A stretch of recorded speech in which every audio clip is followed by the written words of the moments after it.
నాకు ఎప్పుడైతే పెద్దలు చంద్రశేఖరరావు గారు మరి సబితా ఇంద్రారెడ్డి గారు ఎమ్మెల్యేల యొక్క ప్రోద్బలంతో నాకేదైతే అవకాశం ఇచ్చిండో, ఎట్లయితే అవకాశం ఇచ్చి నా పేరు బయటికి రాగానే ఉపాధ్యాయ లోకమంతా కూడా తప్పకుండా జ్ఞానేశ్వరుడు నీకు ఆశీర్వదిస్తాం, తప్పకుండా నిన్ను గెలిపిస్తామని చెప్పినటువంటి మాట మరవలేను. ఎందుకంటే 20-25 సంవత్సరాల తర్వాత కూడా మనం చేసినటువంటి పనులను గెత్తి పెట్టుకొని వారు నాకు సహకరించినటువంటి మాట.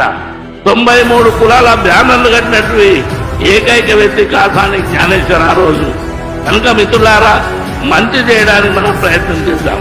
మీరు ఒక మాట గమనించాలి, నిన్న ఒక పెద్ద మనిషి ఒక సవాల్ విసిరేను.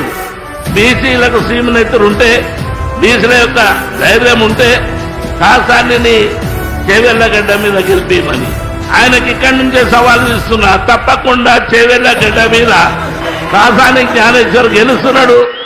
మరి ఈ గడ్డ నుండే మరి పెద్దలు చంద్రశేఖరరావు గారికి మొట్టమొదటి సీటు చేవెళ్ల పార్లమెంటు సీటు ఆయనకు బహుమతిగా ఇవ్వబోతున్నామని మీ అందరితో మనవి చేస్తున్నాను.